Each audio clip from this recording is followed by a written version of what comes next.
Միջավայրը որ կա, որում մենք գտնում ենք պատվիրատվության այս երկու օրվա ընթացքում շատ տրամադրողներ եւ խոսակցություններ, որ գնացին պաշտոնական, հրապարակային եւ ոչ հրապարակային հիմնականում միտված էին ընդհանուր տարածաշրջանում եւ ընդհանրապես ոչ միայն տարածաշրջանում, այլ աշխարհում գործընթացների եւ լուծումներին, իսկ այդ լուծումների բանաձևը մեկներ խաղաղության։ Եվ ամենահետաքրքիրը, որ երբ որ մենք զուգահեռներ ենք անցկացնում Հունաստան եւ Հայաստան պատմական նաեւ զուգահեռներ շատ նման են իրար եւ լուծումների առումով է դա հետաքրքիր, որ եկել ի վերջո եկել են եզրակացության, որ լուծումը մեկն է խաղաղության հասնել հարևանների հետ խաղաղ բարեդրացական հարաբերություններ հաստատել։ Եվ իրավիճակի կոնկրետ նաեւ այսօրվա իրավիճակի երբ որ գնահատական ենք տալիս, իրենց մոտ է կամ մարդիկ, ովքեր դժգոհ են քաղաքական նաև դիրքորոշումներ ունեն, որ չի համընկնում այն դիրքորոշմանը, որ ունի իշխող կուսակցությունը կամ քաղաքական ուժը Հունաստանում նույնն այն ինչ որ մեր մոտ է, բայց իրատես քաղաքական գաղափարախոսությունը, որ նաև իրականում կյանք է այսօր կոչված եւ աշխատում է երկրներում մի բան է հուշում, բոլորիս որ պետք է ամեն ինչ անեն արևելները հարաբերությունները հստակ էստեղ տեսակ այն ինչ որ հիմա Հունաստանի տնտեսական իրավիճակն են գնահատում եվրոպական միջին ցուցանիշներից բարձր է, եթե 2.2% տնտեսական աճ ունի, 3.5% ինֆլյացիա ունի, գործազրկությունը 2.8%, դրանք կարելի է եվրոպական այսօրվա չափանիշների համարել բավականին բարձր։ Խոսում են դրա մասին, որ այստեղ ընդհանուր համաձայնություն կա երկրում այդ իրավիճակի, քաղաքական իրավիճակի շուրջ։ Տնտեսական առումով իհարկե իրենց բանավեճերը շարունակվում են, որ ես գործիքերները ներկայացնում ենք հատկապես մեր հարկային քաղաքականության վերաբերվող թվեր իրենք զարմացել են, թե ինչի այսպես որ ցածր է, ինչով է պայմանավորված, ես խոսում հակման մեր խոսակցությունը առևտրաարտադրական պալատի գործընկերների հետ հույն միանշանակ այն քաղաքականությունը, որ երկրի տնտեսական զարգացման համար հարկավոր են պայմաններ քաղաքական, այսինքն նկատում եմ խաղաղություն,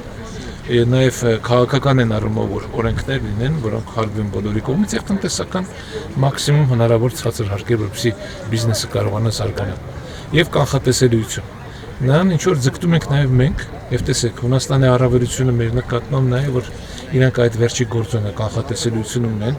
գիտեն որ եվրոպական միությունում են, գիտեն որ իրենք կարող են ակնկալել եվրոպական ներդրումներին եւ չմոռանանք որ ընդամենը կարճ ժամանակ անցել են ծանր ճգնաժամային վիճակից որ Հունաստանը դուրս եկավ եւ շատ մասնագիտական գնահատականներ երբ որ կարդում ես բոլորի մոտ զարմանք է հարուցում այն հանգամանքը որ հույն ժողովուրդը կարողացավ համախմբերի իշխանության հետ այսպես ասած պոտիները ցկել ծախսերը քչացնել եւ նույնիսկ օտարերկրյա ակտիվներ վաճառել, բայց ամենակարևորը իրենց հարցը լուծել։ Եվ իհարկե Եվրամիության աշակցությունը եղել է, ամեն ինչ եղել է, բայց հիմա այդ անցած էտապը հիմա իրանք վաղվա օրվա մասին են մտածում, ինչ է մեզ սա։ Շեշտադրում, որտեղ շատ ուսուցանելի է նայում մեզ համար։ Մենք այսօր երբ որ վաղվա օրվան ենք նայում, մենք պետք է ապահովենք մեր ուժերին, մեր հնարավորություններին, մեր կարողություններին եւ այն ցանկությունները, որ կարող են հնչել, առավելևս հիմա նախընտրական շրջանում կհնչեն, տարբեր գնահատականներ կտրվեն, տարբեր առաջարկություններ կհնչեն կամ կանխատեսումներ կանեն, թվեր մեծ,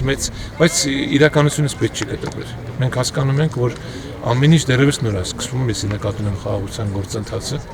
ամեն ինչ դեռևս իր զարգացման ճանապարհի սկզբին է եւ մենք անելիք ունենք եւ մեր փոխվելու Այսինքն փոխվելու հարմարվելու այս խաղաղության պայմաններում ապրելն եւ առավել եւս բիզնես շրջանակներին իրենք ավելի բաց լինելու պետք է պատրաստ լինեն, որովհետեւ հիմա երբ որ մենք սկսենք իրականություն դարձնել արդեն ներդրումային են ծրագրերը, որի մասին վերջերս շատ խոսվեց եւ շատ հատկապես ԱՄՆ-ի նախագահի փոխնախագահացությունից հետո նույնիսկ օտանավակայանում ճանապարհից հարցեր հնչեցրին, ուզում էին թիվը ճիշտ էին, արդյոք ճիշտ է եւ այլն, բայց իրականում այդ սպասելիքները որոնք պետք է լինեն եւ մենք դրա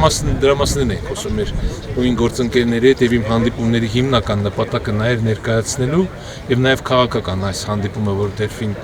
կազմակերպության շրջանակներում եղավ վերլուծական կենտրոնի նպատակը դա էր որ ներկայացնենք որ մենք այսպիսի հնարավորություն ենք ստանում դուք ինքներդ գնահատեք մենք պատրաստ ենք համագործակցելու դուք առավելացած զարգացած տնտեսական երկիր եք որը հաջողություններ ունի տարբեր բնակավարներում եւ եկեք փորձենք այդ ամեն ինչը Հայաստանի Հանրապետությունն օգտագործենք